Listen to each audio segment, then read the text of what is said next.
औज़ुबिल्लाहि मिनश्शैतानिर्रजीम बिस्मिल्लाहिर्रहमानिर्रहीम। अस्सलामुअलैकुम स्टूडेंट्स, आज का lecture physics class 10 unit number 10 simple harmonic motion and waves है जी। तो dear students, physics class 10 chapter number 10, इसके अंदर क्वेश्चन नंबर 9 से लेके 17 तक के शॉर्ट क्वेश्चंस किए जाएंगे। ये इस चैप्टर का दूसरा लेक्चर है जो कि उर्दू और इंग्लिश मीडियम दोनों के अंदर किया जाएगा। व्हाट इज़ वाइब्रेशन और डिफाइन वाइब्रेशन। वाइब्रेशन से क्या मुराद है या वाइब्रेशन की तारीफ़ करें। Answer is here a complete round trip of a vibrating body is called vibration. Urdu में भी सुन लें, किसी वस्ती पोजीशन के इर्द गिर्द वाइब्रेटरी मोशन करते हुए जिस्म के एक मुकम्मल चक्कर को वाइब्रेशन कहते हैं। What is time period. Time period क्या है, पहले इंग्लिश में सुन लें। The time required to complete one vibration of a vibrating body is called time period. It is denoted by capital T. किसी वाइब्रेटिंग बॉडी को एक वाइब्रेशन मुकम्मल करने के लिए जितना टाइम दरकार होता है उसे टाइम पीरियड कहते हैं। टाइम पीरियड को अलामती तौर पर बड़े टी से ज़ाहिर किया जाता है और इसका यूनिट सेकंड होता है। व्हाट इज़ फ्रीक्वेंसी और डिफाइन फ्रीक्वेंसी। फ्रीक्वेंसी क्या है या फ्रीक्वेंसी की तारीफ़ करें। डेफिनेशन सुन लें। Number of vibrations completed in 1 second is called frequency of the vibrating body. No इन उर्दू, कोई वाइब्रेटरी मोशन करता हुआ जिस्म 1 सेकंड में जितनी वाइब्रेशंस मुकम्मल करता है उसे उसकी फ्रीक्वेंसी कहते हैं। किसी जिस्म की फ्रीक्वेंसी को स्मॉल एफ यानी छोटे एफ से ज़ाहिर किया जाता है and the unit of frequency is hertz and is denoted by H Z. The next short question is what is amplitude और एम्पलीट्यूड से क्या मुराद है। Define amplitude. For a vibrating body the maximum displacement from mean position is called amplitude. किसी vibrate करते हुए जिस्म का उसकी मीन पोजीशन से ज़्यादा डिस्प्लेसमेंट एम्पलीट्यूड कहलाता है और इसका यूनिट मीटर है। स्टूडेंट्स, आगे एक बहुत ही अहम टॉपिक है। ये शॉर्ट क्वेश्चन में भी पूछा जाता है और लॉन्ग क्वेश्चन में भी। क्वेश्चन कुछ यूँ है, what are the features of simple harmonic motion. Simple harmonic motion की अहम खसूसियात क्या हैं। तो डियर स्टूडेंट्स, पहले इंग्लिश में सुन लें।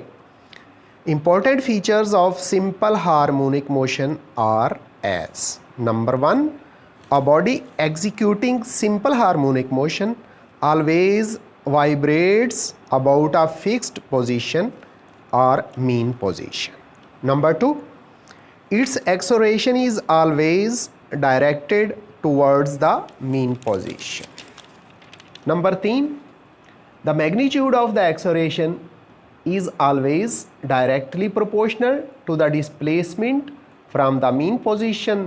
That is, acceleration will be 0 at mean position while it will be maximum at extreme positions. Number 4, its velocity is maximum at the mean position and 0 at extreme positions. Now, in Urdu, these features are as. Number 1, simple harmonic motion में जिस्म हमेशा एक वस्ती position के गिर्द हरकत करता है। नंबर 2, इस जिस्म का एक्सेलरेशन हमेशा वस्ती पोजीशन की तरफ ही होता है। नंबर 3, एक्सेलरेशन की मिकदार हमेशा वस्ती पोजीशन से डिस्प्लेसमेंट के डायरेक्टली प्रोपोर्शनल होती है, यानी एक्सलेरेशन वस्ती पोजीशन पर 0 और इंतहाई पोजीशन यानी पॉइंट्स पर ज़्यादा से ज़्यादा होता है। नंबर 4, वस्ती पोजीशन पर यानी मीन पोजीशन पर इसकी वेलोसिटी मैक्सिमम ज़्यादा से ज़्यादा होती है, जबकि एक्सट्रीम पोजीशन इंतहाई पोजीशन पर ये वेलोसिटी 0 होती है। अगला शॉर्ट क्वेश्चन सुन लें। What are damped oscillations? Damped oscillation से क्या मुराद है, या इस तरह भी सवाल पूछा जाता है, डैम्प्ड ऑसिलेशंस की तारीफ़ करें। First in English then be in Urdu. We define damped oscillation in English as the oscillations of a system in the presence of some resistive force are called damped oscillations। अब उर्दू में भी सुन ले। किसी मज़ाहमती force की मौजूदगी में सिस्टम की oscillations को डैम्प्ड ऑसिलेशंस कहा जाता है। Define wave and wave motion. Wave और वेव मोशन की तारीफ़ करें। Now first we define in English, a wave is a disturbance in the medium which causes the particles of the medium to undergo vibratory motion about their mean position in equal intervals of time, and the motion of these waves is called wave motion। अब उर्दू में भी सुन लें। Wave किसी वास्ते या medium में पैदाशुदा ऐसे खलल को कहते हैं जिससे मीडियम के ज़र्रात, मीडियम पार्टिकल्स अपनी मीन पोजीशन के इर्द गिर्द ऑलवेज़ मतवातर वाइब्रेटरी मोशन करते हैं, और इस वेव की मोशन को फिर वेव मोशन का नाम दिया जाता है। तो प्यारे प्यारे बच्चों, अगला शॉर्ट क्वेश्चन कुछ यूँ है। How many type of waves are, write their names. Waves की कितनी इकसाम है, उनके नाम लिखें। Answer is here, waves are of 2 types. Number 1 mechanical waves, number 2 electromagnetic waves. Urdu में भी सुन लें। बुनियादी तौर पर वेव्स की 2 इकसाम हैं। नंबर 1 मैकेनिकल वेव्स और नंबर 2 इलेक्ट्रोमैग्नेटिक वेव्स। अगला शॉर्ट क्वेश्चन कुछ यूँ है। Differentiate between mechanical waves and electromagnetic waves. Students, इस तरह के क्वेश्चंस के आंसर के अंदर हमें कम से कम 2 पॉइंट ऐसे ज़रूर लिखने होते हैं जो एक चीज़ को दूसरे से डिफरेंस करते हों, मुख्तलिफ हों। तो यहाँ हम सबसे पहले दोनों तरह की वेव्स की डेफिनेशन करेंगे पहले पॉइंट में, और दूसरे पॉइंट के अंदर हम एग्जाम्पल्स देंगे। First in English, the definition of mechanical waves is as the waves which need a medium to transfer from one place to another place are called mechanical waves.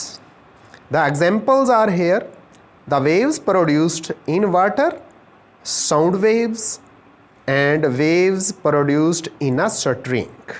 Now we define electromagnetic waves. Electromagnetic waves are such waves in which to transfer from one place to another place no medium is necessary for them. Examples are here: radio waves, television waves, X-rays। अब उर्दू में भी सुन लें। पहले mechanical waves ऐसी waves जिनके गुजरने के लिए किसी मीडियम की बाकायदा ज़रूरत होती है, मैकेनिकल वेव्स कहलाती हैं। इनकी मिसालें कुछ यूँ हैं: पानी की सतह पर पैदा होने वाली वेव्स, आवाज़ की वेव्स, किसी डोरी या स्प्रिंग में पैदा होने वाली वेव्स। अब इलेक्ट्रोमैग्नेटिक वेव्स की तारीफ़ ऐसी वेव्स जिनके गुजरने के लिए किसी मीडियम का होना ज़रूरी नहीं है, इलेक्ट्रोमैग्नेटिक वेव्स कहलाती हैं। इनकी एग्जांपल्स यानी मिसालें भी सुन लें। रेडियो वेव्स, टेलीविज़न वेव्स, हरारत और रोशनी की वेव्स। तो डियर स्टूडेंट, इसके साथ ही आज का लेक्चर हमारा यहाँ ही क्लोज़ होता है। मुझे मोहम्मद अब्बास को दीजिए इजाज़त। अल्लाह हाफिज़।